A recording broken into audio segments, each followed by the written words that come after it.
नमस्कार साथियों, कैसे हैं आप लोग। उम्मीद करते हैं आप लोग बहुत बढ़िया होंगे, मस्त होंगे, स्वस्थ होंगे और आप अपनी पढ़ाई निरंतर जारी रख रहे होंगे और हम भी लगातार लगे हुए हैं आपकी कंप्लीट जर्नी में। यदि आप क्लास 6 से लेकर क्लास 12 तक की मैथमेटिक्स की कंप्लीट जर्नी को मतलब कि जैसे एक तरह से बोले तो सफल पूर्वक करना चाहते हैं, प्लीज आप मेरे चैनल से जुड़ जाइए। मेरे चैनल का नाम है न्यूको मैथमेटिक्स। अपने दोस्तों को भी बताइए, शेयर कीजिए और जो शुरू से लेकर यहाँ तक हमने वीडियो प्रोवाइड कर दिया उसको देख कर और समझने का प्रयास करें कि हाँ कैसा यहाँ पे समझाया जाता है। और फ्रेंड्स, यदि आप क्लास 11, क्लास 12, 9, 10 बीएससी भी मतलब बिहार सेकेंडरी एग्जामिनेशन बोर्ड, फिर उसके बाद सीबीएसई, आईसीएसई, कोई भी बोर्ड से, यूपी बोर्ड से मतलब यूपी स्टेट बोर्ड से हो, पश्चिम बंगाल स्टेट बोर्ड से हो, पंजाब से, हरियाणा से, मतलब कि जैसे बोला जाए उत्तराखंड से, कोई भी स्टेट बोर्ड से हो, प्लीज आप इस चैनल को सब्सक्राइब कीजिए। आपको धीरे धीरे, मैं सिंगल हूँ, अकेले काम करता हूँ इस चैनल पे भाई, धीरे धीरे आपको A to Z मैथमेटिक्स का A to Z प्रॉब्लम्स इस पे सॉल्व किया हुआ मिलेगा।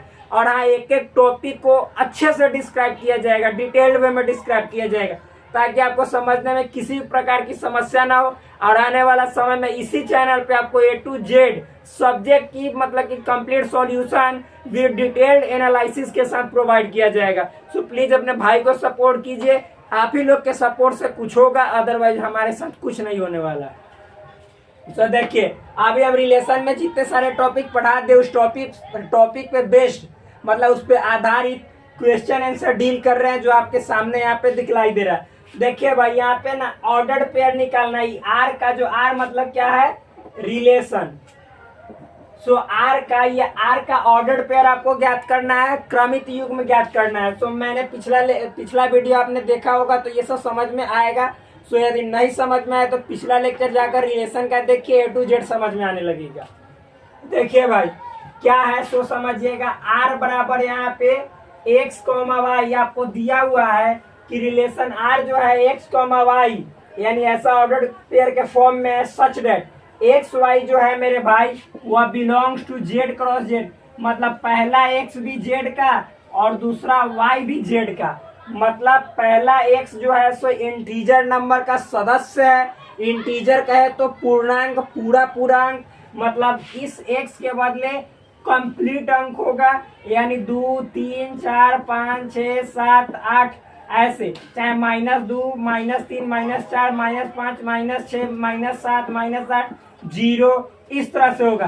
कभी भी इस x का वैल्यू 8/3 नहीं होगा या 3.6 यानी दशमलव में, बट्टा में, इस तरह से नहीं होगा।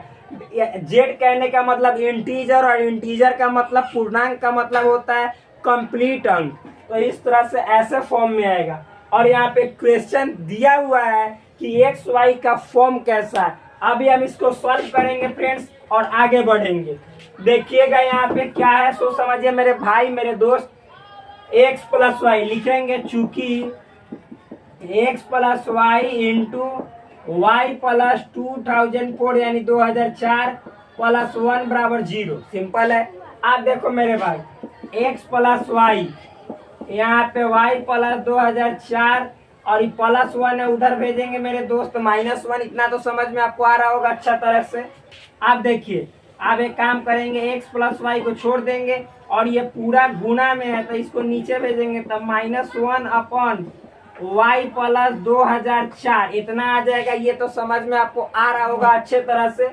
अब क्या करेंगे, x इधर छोड़ देंगे, y को चूंकि y इधर है तो इस सब को एक तरफ भेज देंगे। तो यहाँ पे -1/y + 2004 यानी 2004 और ये प्लस में है तो -y लिखेंगे। इतना तो समझ में आ रहा है मेरे दोस्त। अब एक बात बोलते हैं भाई, चूंकि यहाँ पे सिंस गिवन है कि x और y क्या है, इंटीजर नंबर है, x भी इंटीजर, y भी इंटीजर, तो यहाँ पे आप लोग इतने समझदार तो अवश्य हो गए होंगे कि यहाँ पे देखिए नीचे में 2004 है और यहाँ पे ऊपर में -1 है। ध्यान समझिएगा। तो जब मेरे भाई, मेरे दोस्त, यहाँ पे मान लीजिए कि हम एक से मतलब ये एक से छोटा होगा बटा में, तब ही ध्यान समझिएगा हम क्या यहाँ पे कह रहे हैं। जैसे मान लीजिए कि y का वैल्यू ऐसा पुट कीजिएगा कि 2004 से ये मतलब समझिए तो करीब करीब है, मतलब समझिए मान लीजिए ध्यान समझिए -1 बाई भाई और फिर क्या है y प्लस 2004। अब मान लीजिए कि y का वैल्यू क्या कर रहा है कि y का भी वैल्यू इंटीजर लेना है। देखिए इंटीजर मतलब पूर्णांक, तो आप यहाँ पे y का वैल्यू अगर जो इंटीजर 0 लीजिएगा तो -1 बाई 0 प्लस 2004, तो इसके कहने का मतलब -1 बाई 2004 में 0 जोड़िएगा तो 2004। तब बताओ कि भाई मेरे -1/4000 का मतलब 1 को 4000 भाग में 4000 2004 भाग में बांटो, तो ये कभी भी भाग दोगे तो इंटीजर नहीं आएगा। तो इस y का वैल्यू जितना आप मतलब कि देखिए प्लस में लेंगे तो क्या होते जाएगा, माइनस में लेंगे तो क्या होते जाएगा, समझना मेरे दोस्त। तो 0 आप भरे तो 2004 आया। अब मान लो मेरे दोस्त ये y का वैल्यू ऊपर -1 है, y का वैल्यू अगर जो +1 भरे तो 1 प्लस 2004, तो देखो मेरे भाई -1 बाई 2004 में 1 जोड़ोगे तो 2005, मतलब ये और ज्यादा आ रहा है, यानी नीचे मतलब पूरा कंप्लीट पूर्णांक में ही नहीं आएगा। लेकिन जैसे हम यहाँ पे मेरे दोस्त -1 बाई y का वैल्यू -1 लेते हैं तो -1 जोड़ 2004, तो -1 बाई 2004 में से 1 घटेगा तो 2003, यानी 2003 आया। तो इसी तरह से इतना कम करो कि -1 में भाग लग जाए। तो मान लो मेरे दोस्त सिंपल वे में समझना बहुत इजी है। यहाँ पे इसको मिटाते हैं मेरे भाई। देखो मेरे दोस्त मान लेते हैं आपका ये फॉर्मेट क्या है, -1 बाई y प्लस 2004। अब मान लो मेरे दोस्त y का वैल्यू अगर जो माइनस में 2003 लेते हैं, ध्यान समझना, तो ऊपर -1 और नीचे y का वैल्यू -2003 और प्लस 2004, तो ऊपर -1 बाई 2004 में से 2003 जाएगा तो 1। तो आप देखो तो मेरे भाई पूरा भाग लग जाएगा ना, यानी 1 में -1 में 1 से भाग दोगे तो -1, यानी इंटीजर आया। इजी है, इतना तो समझ में आया। अब हम कुछ दूसरा इंटीजर के साथ जोड़ या घटा सकते तो इंटीजर आएगा। एक और बात, मान लीजिए कि ये y का वैल्यू अगर जो हम 2004 ले, क्या ले -2004 ले, तो -1 बाई y का वैल्यू यहाँ पे -2004 लेंगे मेरे भाई, और ये प्लस 2004 है, तो -1 2004 में 2004 घटाएंगे तो 0, तो ये अनडिफाइंड हो जाएगा। क्या अनडिफाइंड? अनडिफाइंड कहने का मतलब इनफाइनाइट, अनडिफाइंड नहीं बोलेंगे, इनफाइनाइट। क्या इनफाइनाइट हो जाएगा, अनडिफाइंड नहीं, सॉरी बाय मिस्टेक, इनफाइनाइट यानी अपरिमित हो जाएगा, तो ये पॉसिबल नहीं है। तो आप मान लीजिए कि y का वैल्यू हम -2005 लिए, तो यहाँ पे मेरे भाई -1 बाई y का वैल्यू -2005 और प्लस 2004, यानी -1 बाई -2005 में से प्लस 2004 जाएगा तो -1, माइनस खत्म, +1। यानी देखिए एक y का वैल्यू जब हम यहाँ पे -2003 भर रहे हैं तब इंटीजर यानी पूर्णांक आ रहा है, और एक y का वैल्यू -2005 भर रहे हैं तब इंटीजर यानी पूर्णांक आ रहा है। तो इस तरह से आपको समझ में आ रहा होगा कि दो वैल्यू पुट करने पर इंटीजर प्राप्त हो रहा है, पूर्णांक प्राप्त हो रहा है। तो यही इजी है, यही हम पुट करेंगे। देखिए मेरे भाई टाइमिंग अलग बात है, समझना इंपॉर्टेंट है। जब तक आपको नहीं समझ में आएगा मैथमेटिक्स से कोई पढ़ने से कोई फायदा नहीं।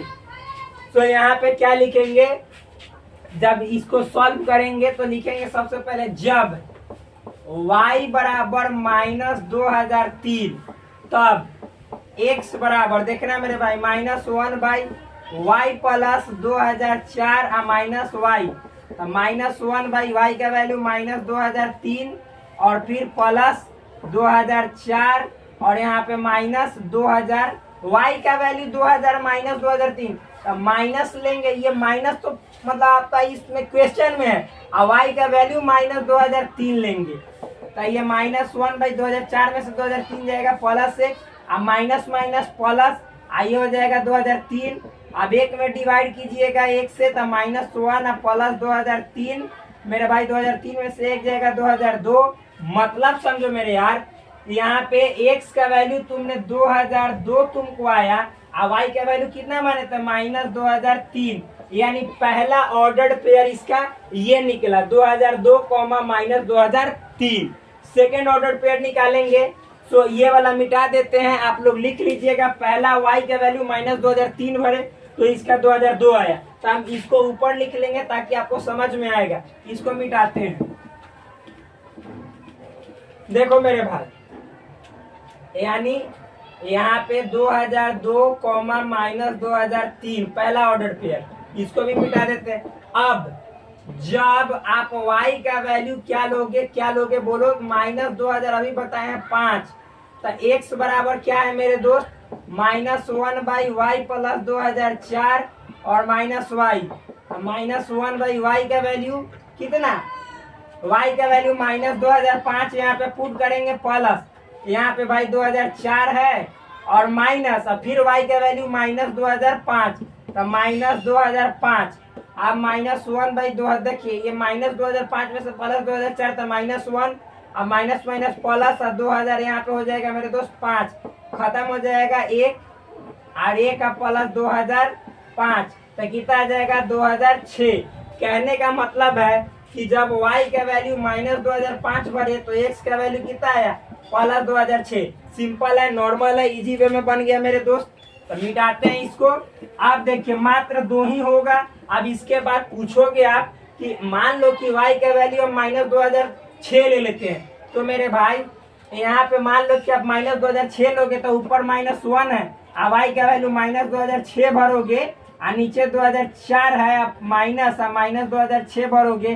देखना, तुम ही देखना, तो ये -1 अब y हो जाएगा -2 और माइनस माइनस प्लस 2006। तो देखो तो मेरे भाई 1/2 आ गया, तो इसमें जोड़ोगे तो फिर कंप्लीट पूर्णांक यानी इंटीजर नहीं बनेगा, यानी ओनली 2 पॉसिबल है, 2 ही ऑर्डर पेयर पॉसिबल है, उससे ज्यादा नहीं होगा। More than 2 is not possible. So यहाँ पे लिखेंगे finally r is equal to पहला 2002 कॉमा -2003 और दूसरा -2000, सॉरी माइनस नहीं, x का वैल्यू पहले लिखा जाता है 2006 कॉमा -2005। यही आपका 2 ऑर्डर पेयर पॉसिबल है, उसके बाद पॉसिबल नहीं है। बारिश का मौसम है इसीलिए मौसम ऐसा चेंज आपको दिख रहा होगा। तो अब नेक्स्ट क्वेश्चन देखते हैं।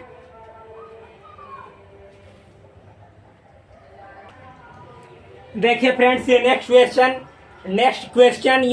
क्वेश्चन जो है ये भी ऑर्डर पेयर पे बेस्ड है। मतलब ये भी देखिए x, y आपको ज्ञात करना है, और यहाँ पे भी भाई मेरे एक सदस्य है z का यानी इंटीजर नंबर का, y भी मतलब एलिमेंट है इंटीजर नंबर का, और ये आपको क्वेश्चन दिया हुआ है, इसको सॉल्व करके आपको बनाना है।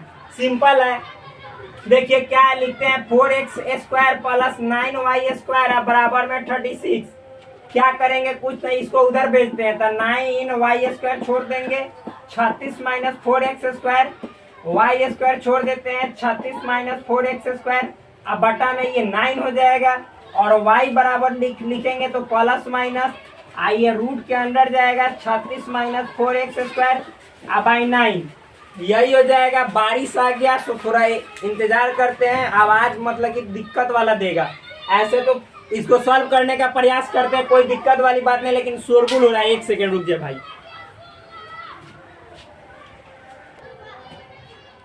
देखिए मेरे भाई सिंपल है, यहाँ पे समझने का प्रयास करते हैं।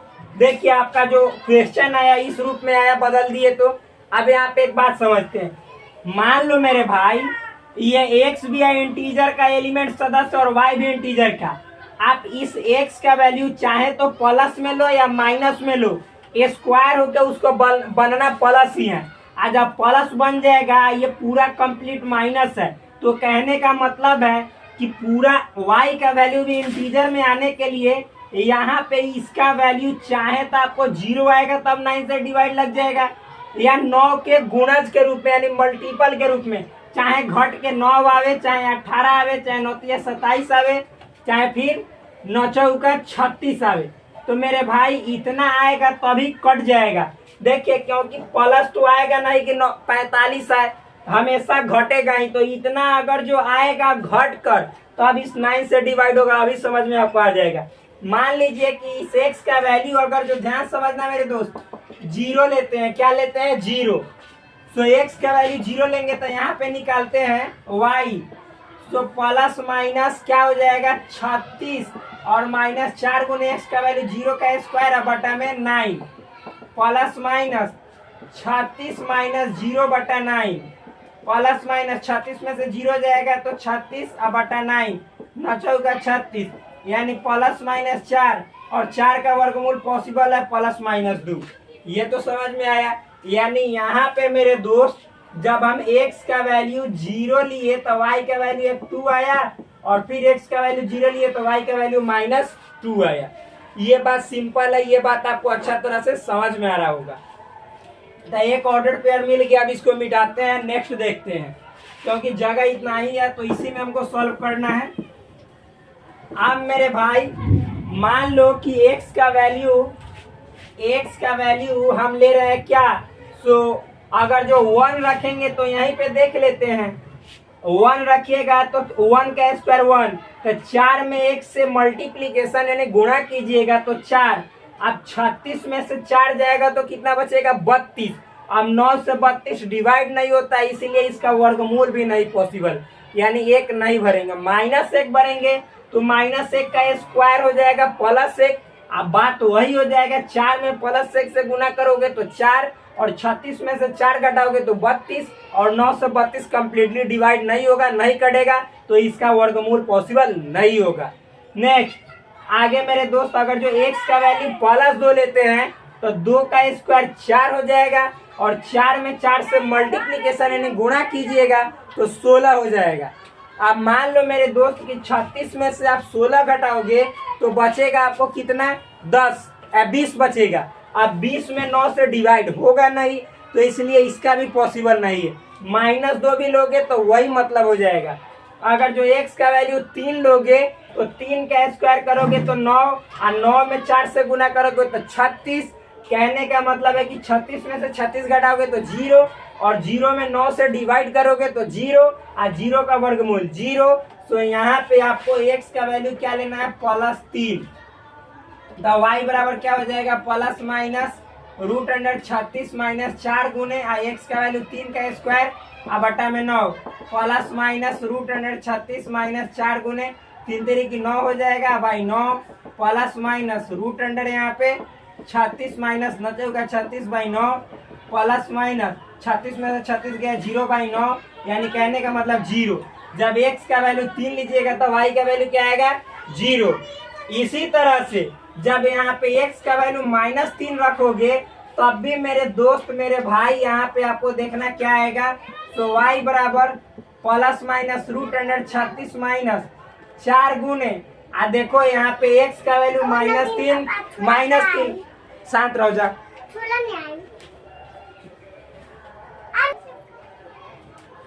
देखिए फ्रेंड्स यहाँ पे x का वैल्यू जब -3 पुट करेंगे तो इसका स्क्वायर करेंगे तो ±36 -3 का भी स्क्वायर हो जाएगा +9, तो यहाँ पे हो जाएगा 4 9 36 यानी 36/9 ±0/9 यानी 0।